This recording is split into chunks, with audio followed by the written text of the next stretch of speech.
Selamat sore semuanya. Perkuliahan hari ini akan segera kita mulai. Selamat datang di perkuliahan ini. Jangan lupa absen lewat siakat ya. Nah, perkuliahan kita untuk malam ini, sore ini adalah mata kuliah manajemen operasi dengan materi atau bab yang kita bahas sekarang ini adalah mengenai strategi lokasi.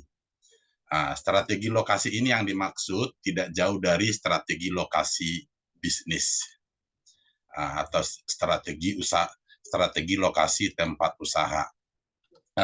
Nah, sebelum kita memulai juga, sebelum kita membahas, kita harus memahami dulu tentang strategi lokasi itu. Salah satu keputusan penting ya yang dibuat perusahaan mempengaruhi biaya tetap dan biaya-biaya lain.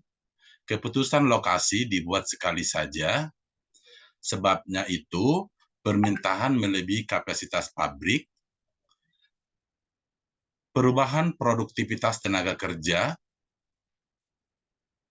pergeseran demografi, permintaan pelanggan. Ya, itu yang perlu kita ketahui di dalam memilih atau menentukan strategi pemilihan lokasi. Ya, pilihan-pilihan dalam lokasi ini meliputi yang pertama, tidak pindah, tetapi meluaskan fasilitas yang ada. Jadi kita mengusahakan setelah kita memiliki lokasi tersebut, kita memperluas saja fasilitas yang ada dalam lokasi itu. Mempertahankan lokasi yang sekarang selagi menambah fasilitas lain di tempat lain, ya. Kita harus tetap pertahankan lokasi yang sudah ada apabila sudah ada. Yang ketiga, menutup fasilitas yang ada dan pindah ke lokasi lain. Baik, semuanya untuk mahasiswa di dalam memilih lokasi ini, kita akan melihat atau ada pengaruh antara biaya ataupun inovasi, ya. Sekarang kita lihat lokasi dan biaya itu apa, ya. Dalam mengambil keputusannya seperti apa kalau kita melihat dari sisi lokasi dan biayanya.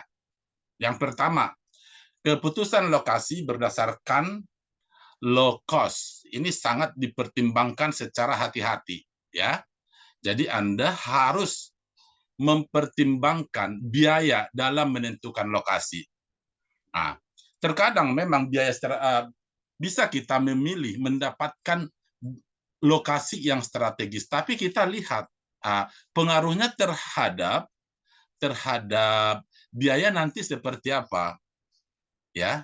Apakah akan menutupi ya biaya-biaya atau biaya perusahaan tersebut? Apakah biaya perusahaan tersebut akan tertutup dari penghasilan perusahaan itu?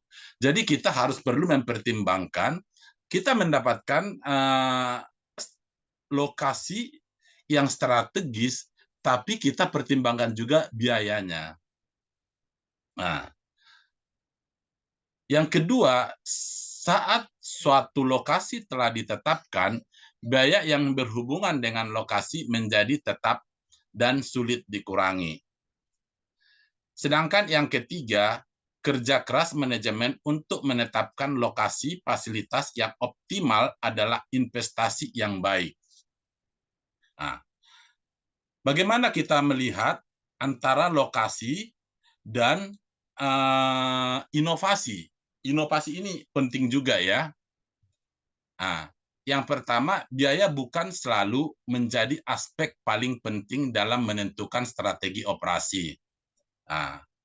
Jadi yang dimaksud di sini bahwa biaya bukan selalu menjadi aspek paling penting dalam menentukan strategi operasi.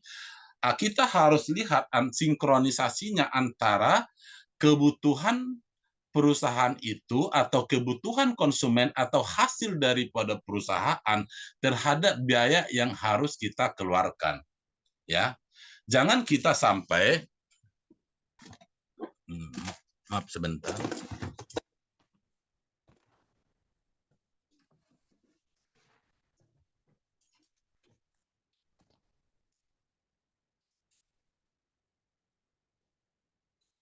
Jangan kita sampai mendapat biaya kecil karena menggunakan biaya yang kecil terhadap lokasi, tetapi hasilnya tidak bisa maksimal untuk mendapatkan laba dalam perusahaan tersebut. Itu juga kita perhatikan juga.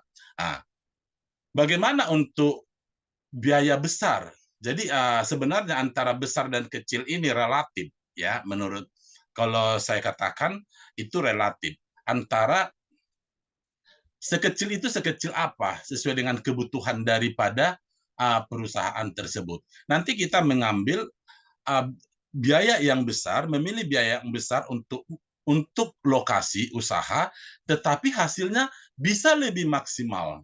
Itu juga kita harus pertimbangkan juga. Kenapa? Ya, jadi bukannya harus kecil, walaupun kita dapat kecil tidak ada hasil sama sekali, tidak ada artinya juga. Nah, jadi kita harus lihat juga ya antara apa yang didapat daripada biaya yang telah kita keluarkan. Yang penting biaya itu harus biaya untuk lokasi itu harus lebih kecil dari apa yang dihasilkan oleh perusahaan. Ya.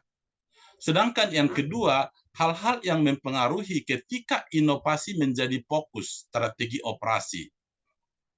Input kualitas dan khusus, lingkungan yang mendukung investasi dan kompetisi lokal, ya. Jadi harus kita melihat juga input kualitas secara khususnya harus kita lihat lingkungan yang bisa mendukung investasi tersebut, ya. Harus kita bisa melihat lingkungan yang bisa mendukung terhadap investasi dan kompetisi lokal. Nah, yang selanjutnya adalah pasar lokal yang berpengalaman. Selanjutnya, industri lokal yang saling berhubungan dan saling mendukung. Nah, itu kita harus perlu perhatikan antara lokasi, biaya, ataupun inovasi. Ya. Nah, dalam menentukan keputusan atau menentukan keputusan lokasi ini, ya, mengambil keputusan lokasi, kita lihat dulu negaranya di mana. Kita lihat negaranya. Negara itu mempunyai beberapa wilayah, ya, dan komunitas. Dalam satu negara itu ada wilayah dan ada komunitasnya, ya. Sekarang setelah kita memilih satu negara, kita pilih wilayahnya dan komunitasnya, lokasinya kita dapat di komunitas yang bagaimana atau di lokasi yang bagaimana, ya. Jadi perlu Anda perhatikan ini antara negara, wilayah, komunitas, dan lokasi dalam keputusan menentukan lokasi. Contohnya, di negara Indonesia. Di negara Indonesia ini terdiri dari beberapa wilayah. Wilayah di Indonesia itu berbeda-beda.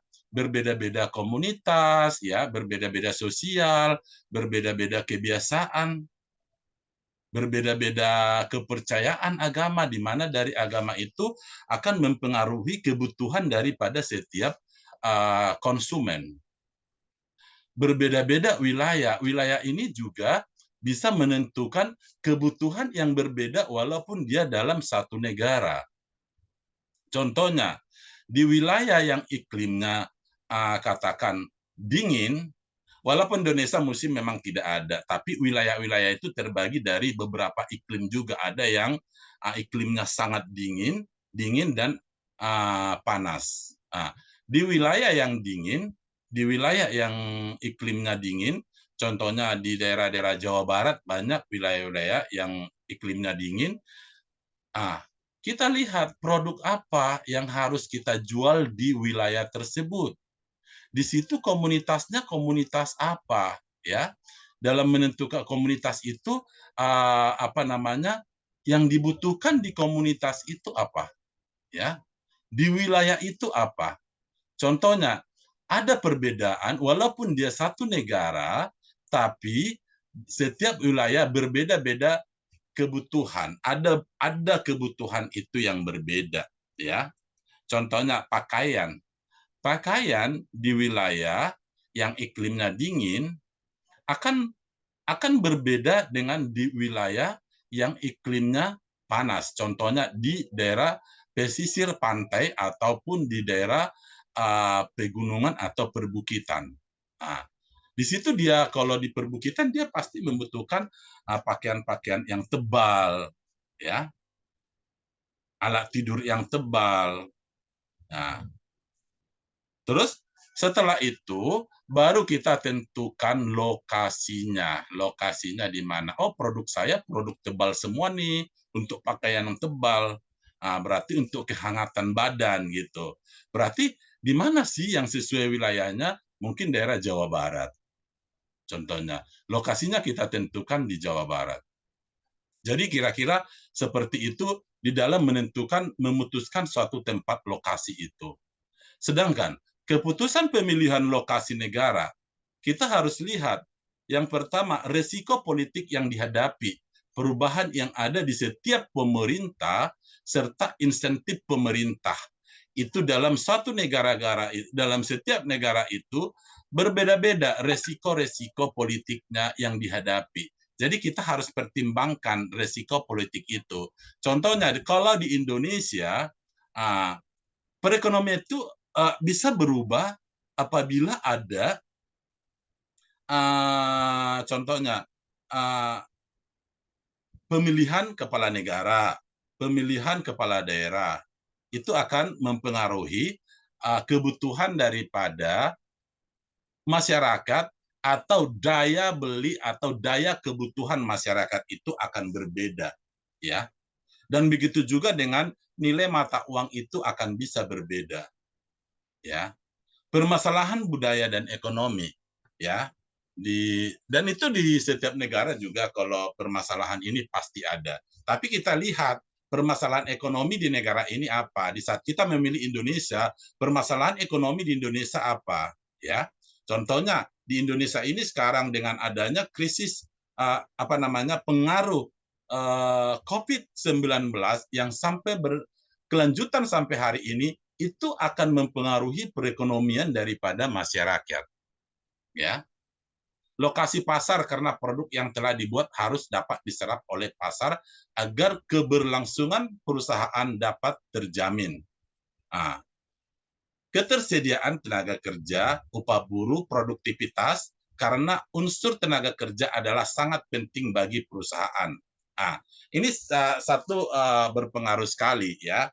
Kenapa? Karena dalam katakan di negara Indonesia aja biaya tenaga kerja itu atau biaya upah atau buruh itu upah buruh atau tenaga kerja itu berbeda-beda, ya, karena sekarang itu ditentukan oleh uh, kepala daerah masing-masing, ya.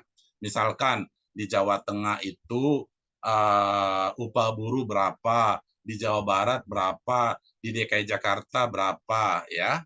Itu berbeda-beda. Jadi upah minimum provinsi itu berbeda-beda, ya. Kita perhatikan kalau misalkan lokasi kita ingin memproduksi suatu barang, katakan ingin memproduksi satu barang, kalau memang di daerah itu tetap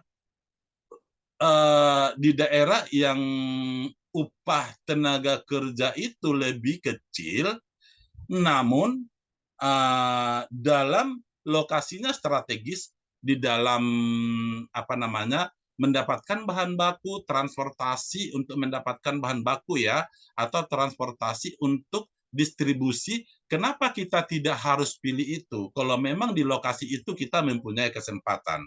Itu kira-kira. Jadi tidak harus, misalkan kita harus di kota besar, di Jakarta, tapi lihat dulu tenaga kerja di Jakarta itu berapa, sewa sewa gedung atau sewa tanah yang digunakan berapa, atau kalau kita membeli, biaya untuk beli gedung itu berapa, itu harus kita pertimbangkan juga. Dan kita lihat juga apakah sama, misalkan di Jawa Tengah dengan di DKI itu biaya sama, ya. Kalau memang ini biaya pasti berbeda ya, lebih mahal di Jakarta. Kita udah tahu sekarang ini memang di Jawa Tengah dengan di DKI Jakarta, produktivitas apa namanya, biaya tenaga kerja itu jauh lebih murah di Jawa Barat. Kebutuhan juga jauh lebih murah di Jawa Tengah ya. Kita membahas Jawa Tengah. Nah, namun kalau memang sama, walau di saat kita mendirikan suatu usaha di DKI Jakarta dengan mendirikan usaha di Jawa Tengah, namun untuk biaya apa namanya, biaya perolehan bahan bakunya, transportasi bahan baku, ataupun biaya distribusi sama, kenapa kita harus di Jakarta? Ya, namun kita bisa lihat lagi 2 kali lipat mahalnya biaya di Jakarta dari Jawa Barat. Tapi di saat kita mendirikan usaha tersebut di Jakarta, kita bisa mendapatkan 3 kali lipat daripada di Jawa Tengah. Nah, itu kita harus analisa. Berarti kita di Jakarta juga tidak masalah gitu, ya. Nah, ketersediaan pasokan, komunikasi, dan energi. Resiko nilai tukar mata uang juga kita harus perhatikan, terutama kita yang di mana usaha kita itu yang bahan-bahannya atau persediaannya itu adalah impor, kita harus lihat nanti di saat mata uang kita menurun terhadap kurs dolar, ya kita harus sudah siap dalam hal itu. Makanya persediaan itu untuk meminimumkan risiko itu, kita bahan bakunya itu di saat harga murah kita persediaannya harus lebih tinggi, ya. Nah, keputusan pemilihan lokasi di daerah atau region. Nah, yang pertama adalah keinginan perusahaan, yang kedua segi-segi yang menarik dari wilayah tersebut, kita lihat budaya, pajak, dan iklimnya, ya. Nah, mungkin kalau pajak di Indonesia itu sama ya, walaupun di wilayah, tapi budayanya berbeda-beda ya. Budayanya berbeda-beda. Kenapa sih budaya mempengaruhi? Ya kebutuhan pasti akan berbeda dengan budaya yang berbeda ya. Iklim juga berpengaruh seperti yang saya katakan tadi. Di musim dingin, di musim hujan ya, itu akan mempengaruhi kebutuhan daripada konsumen ya. Dan apabila iklimnya musim hujan, apakah transportasi tetap berjalan lancar di daerah itu, di lokasi itu? Itu kita pertimbangkan juga, ya. Sedangkan yang selanjutnya, ketersediaan tenaga kerja, upah serta sikap terhadap serikat kerja, ya. Biaya dan ketersediaan pelayanan umum. Peraturan mengenai lingkungan hidup, insentif dari pemerintah, kedekatan dengan bahan baku dan konsumen, biaya tanah dan pendirian bangunan. Itu tadi udah saya paparkan. Yang pertama tadi, apa sih pengaruhnya terhadap biaya tanah atau pendirian bangunan? Ya, kalau memang lebih murah di daerah lain, tetapi biayanya tetap sama di dalam biaya produksi, biaya biaya biaya apa namanya, biaya transportasi, ya kita lakukan di kota besar, tidak apa-apa. Tetapi kalau memang hasil produktivitas produksinya itu lebih menguntungkan atau tidak berpengaruh antara di kota dengan di daerah yang lebih murah, ya kita lakukan di situ supaya hasil daripada margin lah, katakan margin perusahaan itu bisa lebih meningkat, ya. Jadi itu perlu Anda perhatikan di dalam memilih daerah. Keputusan lokasi untuk memilih tempat site ya, ukuran dan biaya lokasinya, sistem transportasi udara, kereta dan bebas maupun jalur laut. Pembatasan daerah, kedekatan dengan jasa atau pasokan yang dibutuhkan, permasalahan dampak lingkungan ya. Nah, ini yang sangat mahal ya, sangat tinggi terhadap biaya itu adalah biaya transportasi. Jadi hati-hati nih di dalam menentukan wilayah ini, apakah jangkauan transportasi terhadap site itu lancar atau tidak ya, lancar atau tidak. Jadi ini biaya. Walaupun perusahaan dagang maupun manufaktur ya, Anda harus perhatikan dulu, walaupun jasa ya, kita perhatikan sistem transportasi udaranya bagaimana, dekat tidak dengan bandara, ada tidak tiap hari penerbangan, ya. Kita lihat, kalau memang barang tersebut bisa didistribusikan melalui kereta, kita lihat lokasinya ada tidak kereta di situ, ya. Atau katakanlah darat gitu ya, mudah tidak dijangkau jalan itu. Kalau memang nanti biaya transportasi tinggi, contohnya biaya bahan bakar sangat tinggi, walaupun produksi lancar tetap aja akan berpengaruh terhadap margin perusahaan. Ya, jadi kalau memang hasil daripada usaha Anda itu didistribusikan atau mendapatkan bahan baku dengan jalur laut, lihat jalur laut itu ada tidak di posisi, di lokasi atau di site yang Anda pilih tersebut, ya. Jadi itu yang perlu Anda perhatikan di dalam memutuskan lokasi untuk memilih tempat atau site, ya. Oke, apa sih faktor-faktor yang mempengaruhi keputusan lokasi, ya? Faktor-faktor yang mempengaruhi keputusan lokasi itu kita lihat ya, yang pertama itu resiko politik, nilai dan budaya ya, resiko politik. Apa sih resiko politik ya? Resiko politik. Contohnya di Indonesia itu pernah resiko sangat berpengaruh terhadap perekonomian itu pada tahun 1998, yaitu waktu resesi di Indonesia ya. Resesi di Indonesia itu waktu penurunan Presiden Soeharto oleh mahasiswa di Indonesia ya. Itu terjadi resesi.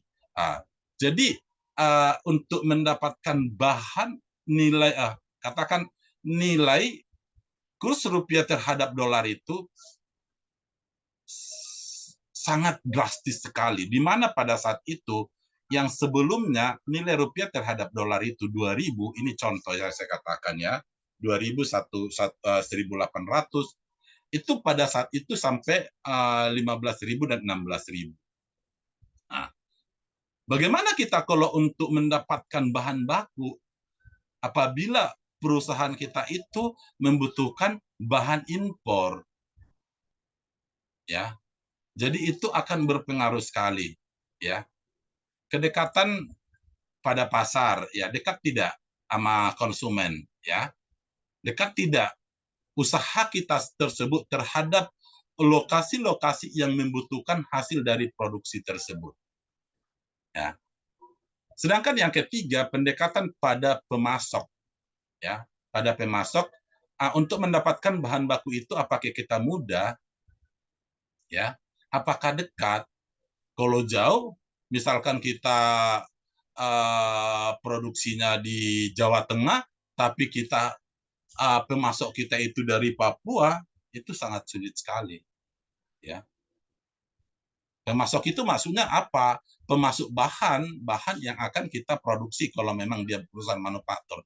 Tapi kalau perusahaan dagang, ya mendapatkan persediaan barang dagangnya itu. Ya. Jadi ingat ya, karena transportasi itu akan berpengaruh sekali. Pendapatan pada pesaing, ya, clustering. Ya, lihat persaingan yang ada di sekitar Anda, ya. Lihat persaingan yang ada di sekitar Anda. Itu perhatikan itu. Persaingan-persaingan yang ada di sekitar Anda, ya.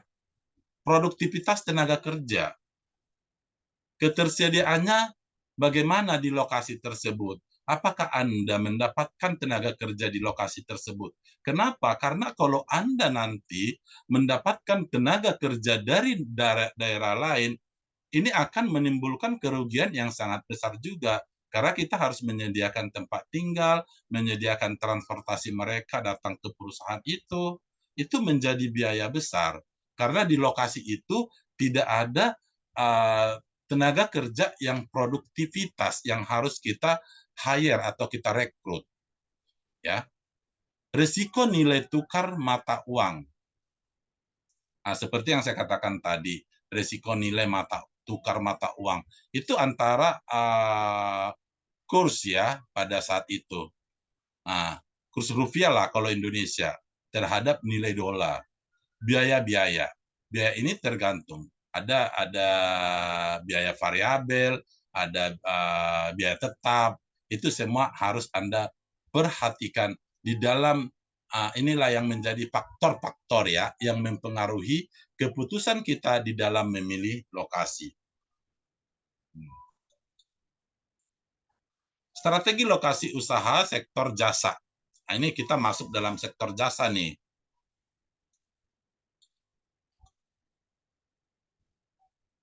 Nah, dalam sektor jasa ini, perusahaan yang bergerak di sektor jasa dalam menentukan lokasi mendasarkan pada volume dan revenue yang mungkin didapatkan dengan memperhatikan komponen-komponen. Di antaranya adalah daya beli konsumen di area lokasi tersebut.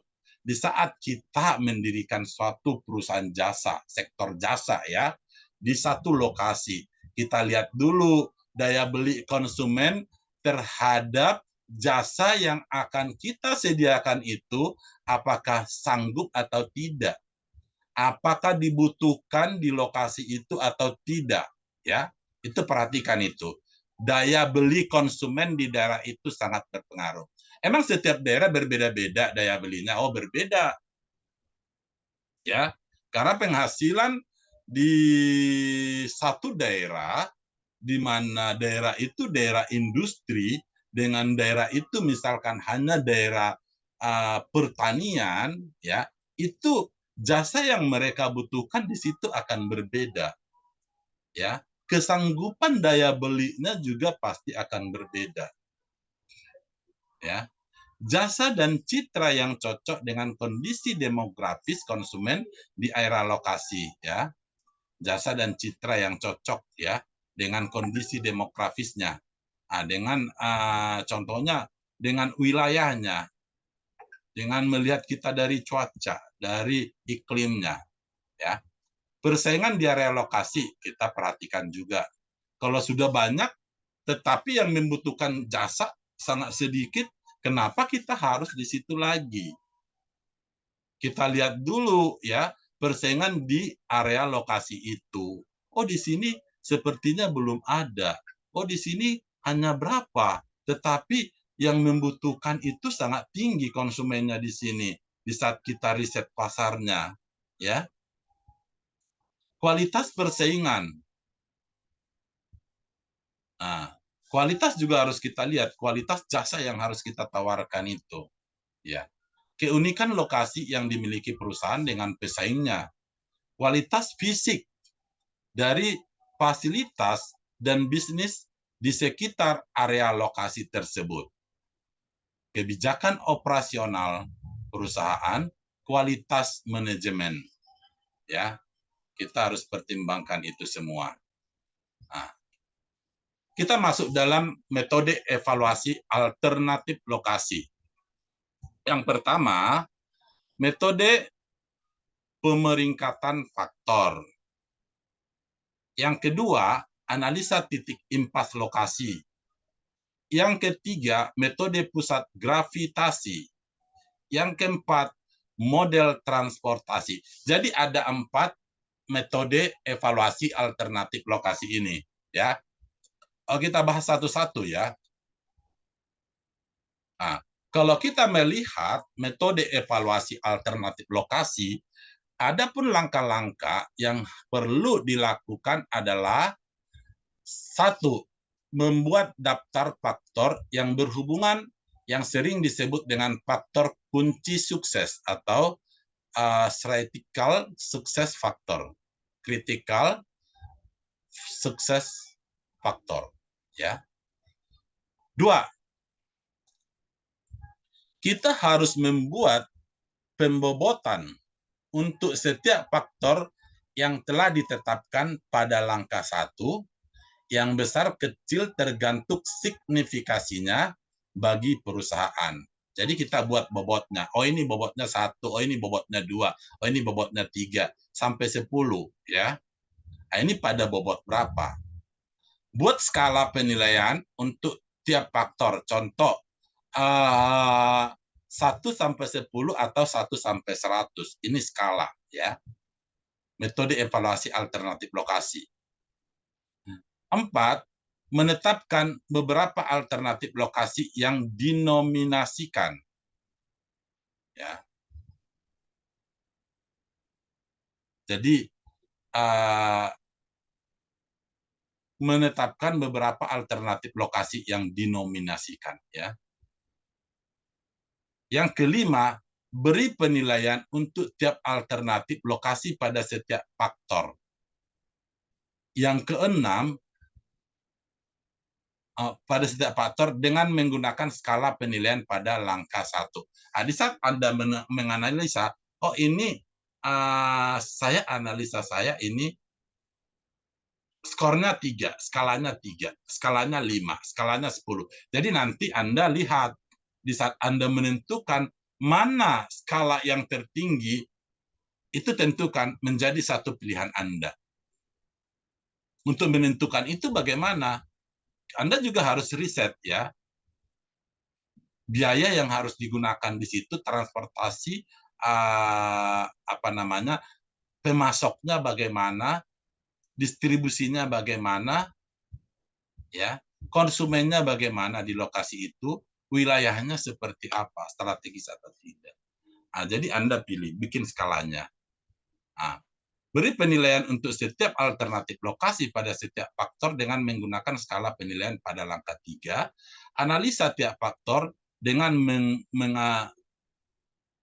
mengalihkan bobot untuk tiap faktor dengan penilaian dan jumlahkan hasilnya.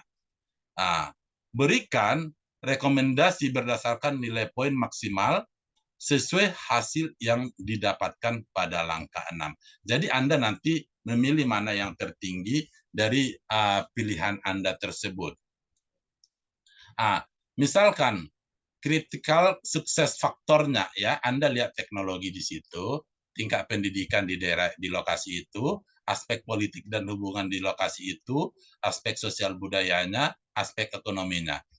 Sebuah perusahaan yang beroperasi secara global mencoba menganalisa beberapa alternatif negara untuk menjadikan nominasi lokasi anak cabang perusahaannya di luar negeri. Adapun data-data perhitungannya adalah sebagai berikut. Setelah Anda melihat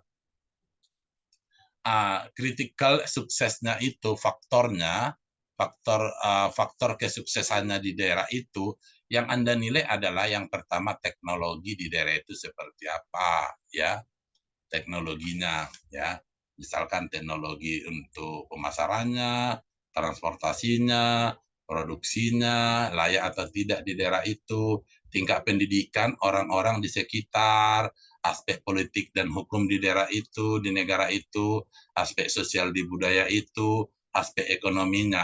Bobotnya itu misalkan ini bobotnya kan 100 ya, bobotnya 100. Teknologi bobotnya itu 0,15. Tingkat pendidikan ini ditentukan 0,20. Kenapa? Karena pendidikan ini akan berpengaruh terhadap produktivitas perusahaan, ya. Karena ini berpengaruh terhadap tenaga kerja, keahlian yang orang yang bekerja. aspek politik dan hukumnya diambil 0,15, aspek sosial budayanya 0,20, aspek ekonominya 0,30. Kenapa 0,30 ini lebih tinggi? Karena kita untuk di saat kita menyediakan suatu barang itu, apakah layak atau sanggup negara tersebut atau wilayah tersebut untuk mendapatkan atau untuk memperoleh barang yang kita produksi. Ya. Aspek budaya sosialnya juga 0,20. Jadi lebih rendah di sini adalah aspek politik hukumnya 0,15 dan aspek teknologinya 0,15. Karena ini adalah bisa diperbaiki ya. Tapi kalau aspek ekonominya gampang. Karena kalau teknologinya bisa diperbaiki secara internal begitu. Ya, tapi kalau aspek ekonomi bagaimana kalau memang wilayah sekitar itu mempunyai penghasilan yang sangat rendah? Apakah produk kita itu laku di perusahaan di daerah tersebut, di negara tersebut ya. Nilai 1 sampai 10. Misalkan negara A, negara B, negara C ya. Terus nilai kali bobotnya negara A. Contohnya di negara A, negara itu nilai skalanya itu 8 ya. 8. Berarti 8 dikali 0,15 itu berarti nilai bobot daripada negara A itu adalah 1,2. Nah, di saat kita masuk pada negara B, kita lihat dulu bobot negara itu setelah kita nilai tadi dari critical suksesnya, faktornya itu, dia nilai 7. Sehingga kita pengkaliannya itu 7 kali 0,15. Berarti negara B itu nilai bobotnya itu cuma skalanya itu cuma 1,05. Sedangkan negara C, kalau kita lihat dari teknologinya, dia hanya 6. Dan negara C ini bisa dikalikan gini, 6 dikali